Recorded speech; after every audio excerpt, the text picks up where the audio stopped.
Hello and welcome back to Through the Trapdoor. I'm Katie. And I'm Emily. And here's our podcast where we read you Harry Potter fan fiction. So, I'm sure you guys all love listening to Harry Potter things. That's when you're here. Yeah. That's what we do. So, there's tons of other great Harry Potter podcasts that are out there. And a lot of people don't know about them. Like, I didn't know about a large majority of them until quite recently. Until we became part of this beautiful little community of Harry Potter podcast people. Yeah. So we've decided that once a month we're going to feature one of these other podcasts. And this month we're going to feature Potterwise. All right. So here's a little taste for you about them.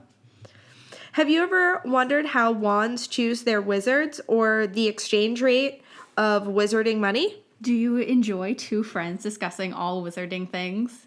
I know that you do. You're here. You listen to us do it. So go check out Potterwise, a Wizarding World podcast. They promise hilarity will ensue. That's Potterwise, a Wizarding World podcast found on all of your favorite podcasting apps. We'll put a link to them in our description of this episode so you can find them a little bit more easily. All right, so what happened last week? They went to the Quidditch game. Yes, the Chudley Cannons game, and the Dementors showed up. Yep. Which were sent by Fudge. Plot twist. Who was trying to kidnap Harry. Which, not what I expected. No, but I love it.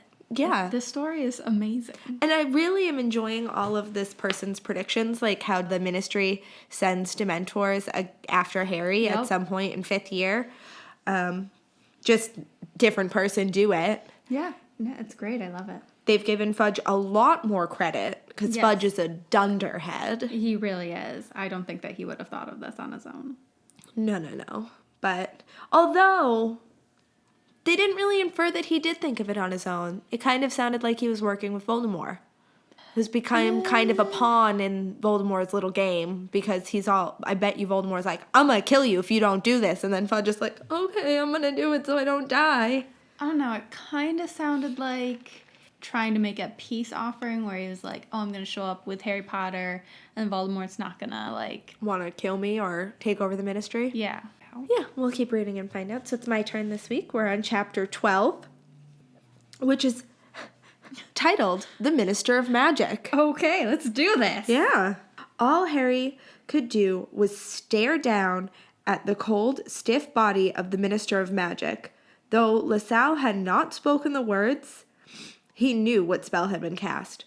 Oh, yeah, that's right. Oh, yeah, that's right. LaSalle may have killed Fudge at the very, very end last week. That might have been the very last line. Oh, that's right. Forgot about that happening. What have I done? What have I done?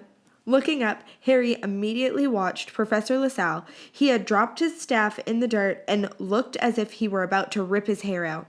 Professor Snape solemnly drifted over to where Fudge lay and lightly tapped his wand on the minister's pale forehead.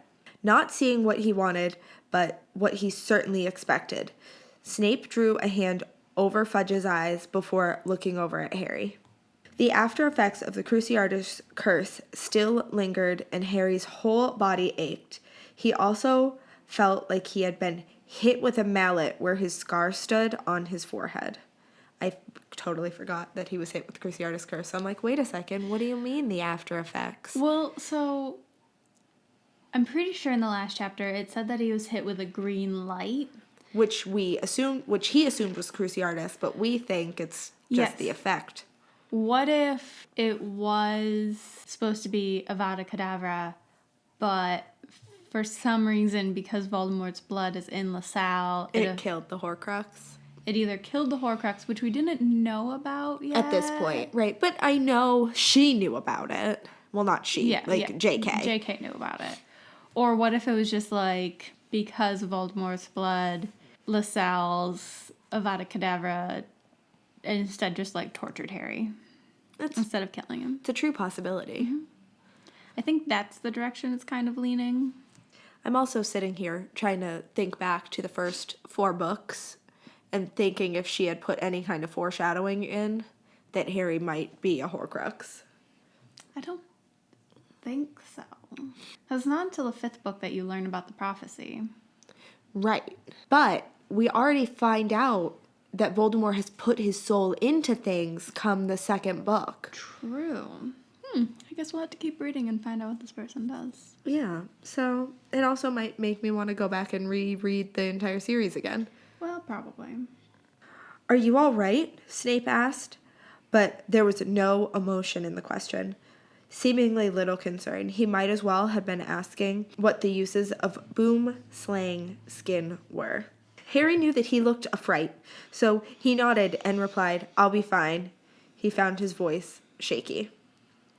Snape gave a terse nod and then rose to his feet, LaSalle cringing under his stare. "Oh, I'm sorry. Oh, Severus, I didn't mean to. You know that I've been trying."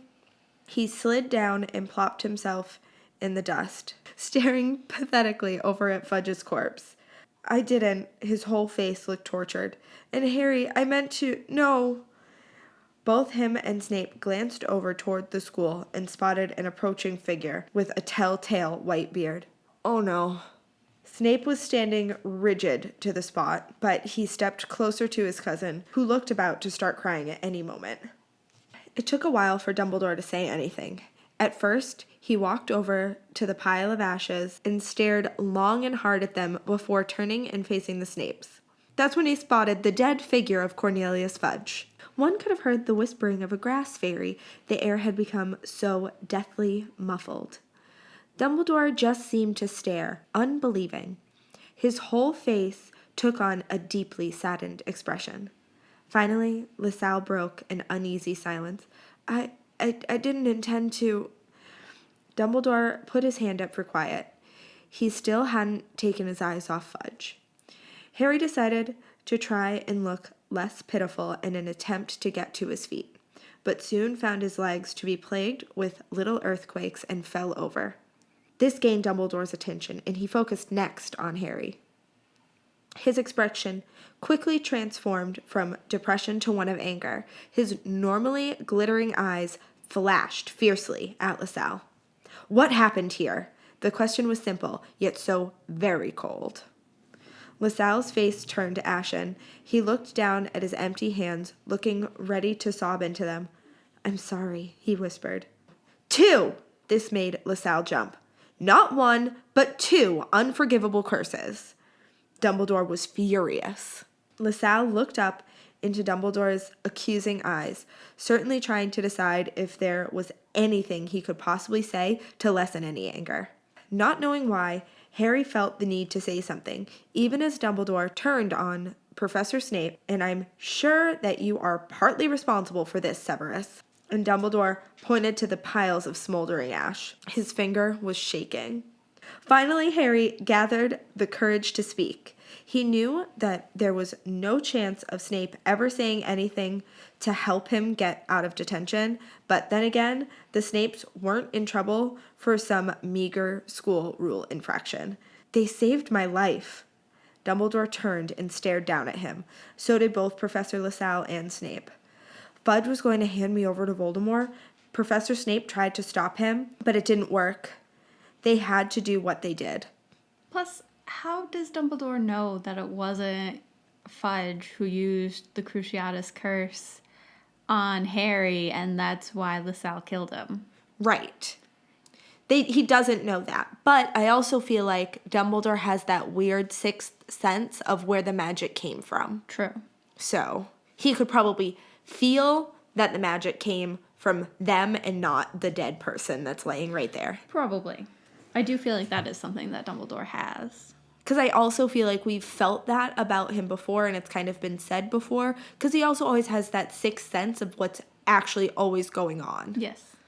This succeeded in making Dumbledore look less angry, but he now looked sorely disappointed. "There are so many alternatives to unforgivable curses, Harry," Dumbledore informed quietly. "Fair, however." Fudge was trying to take Harry to Voldemort, which would have then resulted in Harry being dead forever and... Right. But then again, the Order also killed a bunch of Death Eaters and never once used Unforgivables. However, Harry uses the Unforgivables. Yes. Also, these two were, like, trained as Death Eaters. Like, Right. they're part of Voldemort's inner circle. Like, while there may be other alternatives, maybe they've never been taught the alternatives because, yes, they chose to go that path in their life, but that doesn't necessarily mean that they've ever been... Right. So they might not even realize that they had other real options. It could have just been instinct to automatically go to the Unforgivables. Yes. Because also in the 5th book is when Harry first attempts an unforgivable curse. Yes. It's also the first time he's hit with an unforgivable curse, other than in class. It's the first time he's hit with the Cruciatus curse, isn't it? Nope. Just kidding. No, he was hit with it. And the graveyard. Mm-hmm. Okay, just never mind. Also, so he's been hit with all 3 of them. Yeah. Mm-hmm. Huh, on more than one occasion. I like the next line. We literally gave them excuses. A wizard has no excuse for using them. We just listed several. That is why they're unforgivable. Also, isn't it said in, like, all the Harry Potter, like, lore, or at least in many of the fan fictions that I've read over time, and kind of clouds what's actual canon, right, that Avada Kedavra was originally created as a way to, like, humanely kill animals. Yeah, I think that's fan fiction. Oh, okay.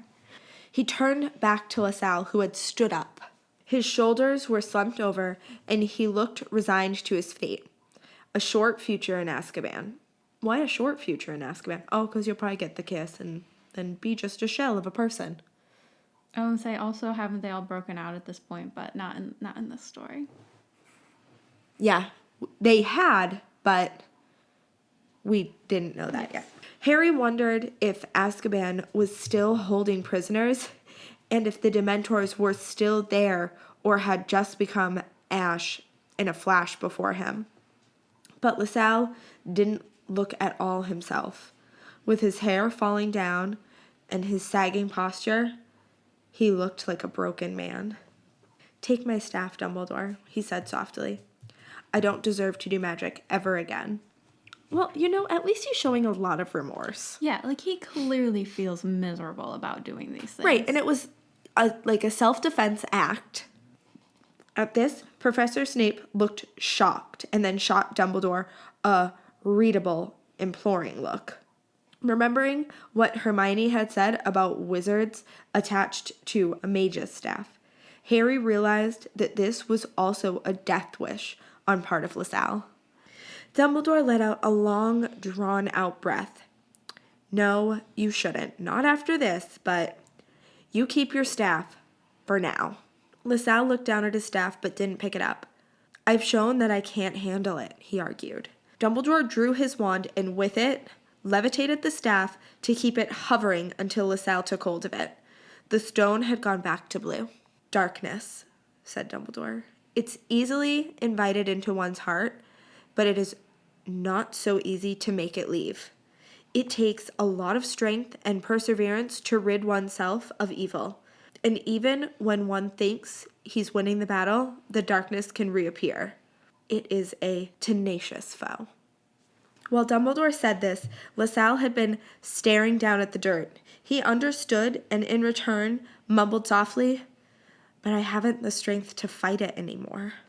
Dumbledore returned to the wise, fatherly tone Harry had become so accustomed to. I seem to remember a boy that attended school here more than 16 years back, I believe, was placed in Slytherin and came up with nasty little pranks to impress his peers and hide what I saw inside of him, but had so much spirit in him and seemed so afraid to let it show. It saddened me, because I saw that he was surrounded by those who already had one foot on the dark side. I had hoped that he would listen to his heart, for despite what he showed to others, he had a good heart. He used to come to my office in tears from worry about his aunt and uncle who had taken him in. I remember the day after they were killed by Aurors that he came to see me, wondering what he might do to keep his older cousin, whom he admired, from suffering the same fate. Harry then saw something he never thought he'd see. Professor Snape was looking downward with a truly hurt expression on his face. Now he understood what LaSalle meant that day about Snape's advice. When he left to follow the dark arts, that was one of the most disappointing moments in my career at Hogwarts. I still hoped he would come back, that he hadn't lost all the potential I had seen in him. Really, that was the most disappointing moment in your career, and not when you realized that you invited Tom Riddle to Hogwarts. Yeah. But at the same time, I feel like inviting Tom Riddle to Hogwarts, he thought he could maybe help Tom Riddle not be so evil. That maybe bringing him to the school potentially could have helped him. But then again, she wrote Tom Riddle like the classic person with a narcissistic personality disorder. Dumbledore stopped talking, and LaSalle could not bring himself to look at him. He leaned heavily on his staff and stared into the stone. Realizing that the Snapes most likely didn't want to hear more, Dumbledore said simply, "I don't want to accept that that boy has become another casualty of Lord Voldemort, and I am not ready to give up on him if you're not. However, where Fudge is concerned, it will be up to the new Minister of Magic to decide what to do. Until then, Severus will take over your classes, and you're not to perform any magic without the consent of I or Severus." Oh, all right. I guess there was a passage of time. Christmas approached quickly. Okay. And it was far more difficult to be merry this year.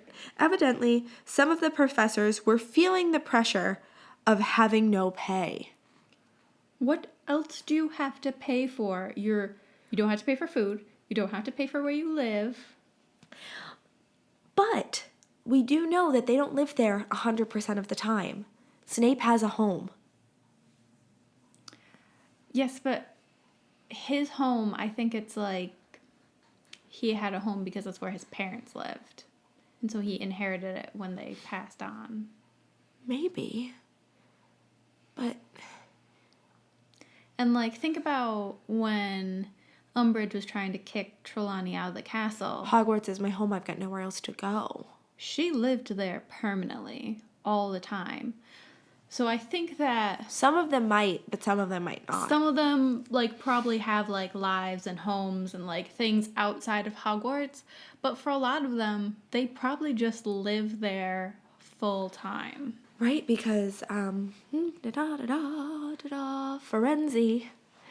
ended up living there full time because he was kicked out of the forest. Yeah, so he became a permanent resident of the castle. Trelawney's a permanent resident of the castle. Hagrid's a permanent resident of the castle. Oh, yeah. I'm sure the greenhouse teacher... Sprout? I really wanted to call her Hedwig, and I was like, that is nowhere near accurate. I'm sure Sprout lives there full time because she has to take care of the greenhouses. Right, and I'm sure Minerva does because she kind of She's left, and she also went to Hogwarts kind of to run away from her other life because she was in love with a muggle. Mm-hmm. Yeah. And then just disappeared on him. Yep. There were many who worried about the students, that their parents would withdraw their children from school, but amazingly, few did. It seemed that they knew Lord Voldemort was on the prowl and felt their children to be safest at Hogwarts. It was proven fact that many students signed on to stay over the holidays. Surprisingly, many of the Slytherins stayed as well, though their reasons were probably different, and as Harry heard Malfoy put it, their parents would be busy this season. Despite the gloomy atmosphere, something joyful did happen the week before Christmas. A lively game of Snapdragon had been started in the Great Hall. What is Snapdragon? That's new. Hermione had enchanted a bowl full of sugared dates to hover over them, had it produce flames over the edge. Fred seemed to have collected the most dates and was declared the winner until Lee Jordan pointed out that he had used an anti-burn charm on his hand and wrist. Then the game had begun all over again. Oh, that's fun. So it's like you don't gotta get in without getting burnt. Okay. Ron seemed to be in the lead when they heard a large number of voices nearing the hall. After the discovery of Fudge's true intentions, we decided to review the decision to remove you from your post. It was Mr. Weasley. I, of course, decided to turn to the Board of Governors. We weren't given all the facts, an unknown witch was speaking, and Fudge wasn't giving us the freedom we normally have. I questioned him about it, but he wouldn't budge. Unfortunately, I know now what his agenda was. Harry immediately recognized Percy's voice. Percy! Soon he saw that it was, in fact, him, for the group moved into the hall. The game had stopped, and they stood staring. There was Dumbledore, McGonagall, and Snape. Facing them were Percy, a witch in a green dress and an old, dusty witch's hat with a vulture glued on, and two wizards whom Harry had never seen, and Arthur Weasley, who looked worn and exhausted with dark circles under his eyes. In times like these, I know how important our children's education is, so one of the first things I did was appoint some new governors who were willing to take on such a task in times like these. So we now have Percy, who is now the head of the Department of International Magical Cooperation, Mrs. Longbottom and Mr. Robert Fletchley on the Board of Governors. Dumbledore seemed very pleased at what Mr. Weasley was saying. Is Mr. Weasley the new Minister of Magic? I think that's where they're going Is with this. Lovely Arthur Weasley the Minister of Magic? Why do his children not know besides Percy? Just keep reading. I have many questions that I feel like will be answered if we just read the next 6 sentences. Yeah, I think we're getting there. Blimey, George whispered. I see it. Fred whispered back. What? Ron and Harry asked in unison. What Dad is wearing on his robes. Ron's mouth seemed to drop to the floor, and his eyes brightened. Harry spotted the silver badge and recognized it to be one like Fudge always wore. They made Dad the minister? They made Dad the Minister of Magic? You're getting very excited. I'm super excited. Harry didn't think he'd ever seen Ron so excited and found himself boiling over with excitement as well. Well, yeah, Harry, he's basically your father. Of course you'd be excited. Like, the Weasleys are your family. Yep. He's basically your dad. Mr. Weasley took notice of them and waved. Ron and the twins went running over. Unless this happened like 45 seconds ago, why did his children not know he became minister? Why did Molly not immediately send a howler so the entirety of the school knew? Would know? Because, one, it'd be wonderful to watch them get a howler and be terrified, like, oh no, what did we do? And it was just her screaming, your dad's a minister of magic! Just like, Fred, George, Ron, Ginny, your father has been made Minister of Magic. Harry, dear, isn't this so exciting? They made you minister? Mr. Weasley smiled encouragingly as his sons gathered around him, bubbling with happiness. I was hoping to surprise you, he said. I think you did. I think you achieved that. Yeah, they seem surprised. He said, putting one hand on Fred's shoulder and the other on George. I was appointed just this morning. Okay, I feel better now. And can hardly wait to go home. Molly doesn't even know. What? The next line. I wonder how long it will take Mom to notice, Ron said, touching the badge with awe. This story is fantastic. It just keeps getting better. It really does. I wish that this was canon. So do I. Harry watched Dumbledore and McGonagall as the Weasleys laughed and cried with joy. They were beaming. They knew that Mr. Weasley's appointment would cause change. Good change. Snape was standing off to the side. Well, he didn't look thrilled. He didn't look unhappy either. He thought then about the decision that had come to be made concerning LaSalle. Ron, Fred, and George pleaded to go home, but Mr. Weasley wouldn't hear of it. He insisted that they stay within the safe walls of Hogwarts, especially since he was now Minister of Magic and would be drawing attention to the family. "We get to move into the minister's house," Ron chattered at breakfast on Christmas morning. He had received an owl from his mother and sat reading it over. Mom, of course, feels bad for Fudge. He didn't have any family, so they're trying to figure out what to do with all of his things. When Ron said this, Harry glanced over at the head table. Snape had just sat down, looking especially glum. LaSalle's seat had been empty and remained so. "So I wonder if they locked that nutter up in Azkaban," Ron snorted. "After setting that curse on you, I hope he rots."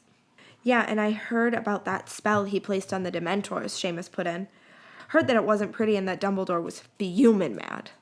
"You weren't there," Harry interjected again, and he found himself defending the Snapes. And truth be told, he was worried about LaSalle. His plate of bacon and eggs suddenly didn't look very appetizing. Ron or George or Seamus said something else, and Harry had pushed them from his mind. He didn't know why. In fact, it seemed like the last thing he'd ever decide to do, but he unexpectedly left his seat and headed for the head table. Purposefully. He walked up to Snape. However, once he stood there, whatever force made him come this far conveniently went AWOL. After standing there for a moment, Professor Snape noticed him and turned around, giving him a look as if Harry had begun to sprout eggplants out of his ears. "Mr. Potter, how can I help you?" Snape said this with such a tone that it became clear to Harry that he wanted him to say no and return to his seat. Snape's eyes seemed to be draining all the vocabulary from Harry's mind. Wildly, he tried to think of what had encouraged him to come forward. Then Dumbledore saved him. "Something the matter, Harry?" Dumbledore's presence gave him a sudden rush of courage. "I just wanted to say thank you to Professor Snape and his cousin for saving me from Fudge, and I was wondering if Professor LaSalle would be coming back." He forced out that last part. Dumbledore gave him a slight, warm smile. "Professor LaSalle will be returning. In fact, he was expected to arrive yesterday." Professor Snape looked uncomfortable, and Harry wished he hadn't thanked him because now Snape was going to have to acknowledge it. "I was hoping that he would be coming back." Harry then began to back away. "Mr. Potter?" He stopped. "You stood up well." Snape seemed to have a strange twitch going on near his mouth. "I've been impressed, especially after the events during the Triwizard Tournament." Harry was stunned. Dumbledore sent him an encouraging smile from behind Snape's shoulder. "Thanks," Harry managed, and he hurried to his seat before any more awkward comments could be made. "What was that all about?" asked Ron, and he sat back down. "I just asked if Professor LaSalle was returning." "And?" "He may come back today." He was glad that he wasn't going to have to share what just happened between him and Snape. Evidently, Ron hadn't noticed it. He wasn't quite sure he knew what was going on himself. They were quiet while they finished their breakfast, and they were just about to leave when Malfoy walked by. "No, Goyle, and how many times do I have to tell you? Now I can see why your father doesn't tell you anything." Harry's ears perked up, and he momentarily pushed Snape's compliment out of the forefront of his mind. "My father told me what we have to do at Hogwarts." "Oh. We're closest to Dumbledore after all, and it's pretty pathetic if you've forgotten our duty that the dark, but I thought that Professor Snape and..." Malfoy noticed Harry and shut his trap and snapped at Goyle to do the same. "I'll refresh that memory of yours later tonight," he whispered. An uneasy feeling came and rested upon Harry's shoulders. "Did you hear that?" he asked Ron. "Hear what?" Canon Ron. Ron had been busily licking bacon grease off his fingers. Canon Ron. "Malfoy, what about him?" "He's up to something. Since when wasn't he?" True. End of chapter 12. I just This author is amazing. This is a marvelous story. I am so glad we chose this story. Me too. This is so good. It is so good. All right, well, See you next week. see you next week. Thank you so much for joining us on our journey through the trap door. Please leave us a review on Facebook or iTunes. It would literally mean the world to us. It really would. You can find us on Facebook and Instagram at Through the Trapdoor 16 or on Twitter at The Trapdoor. And please send us an email at throughthetrapdoor16@gmail.com with any story suggestions. And as always, join us again next Saturday as we travel through the trapdoor.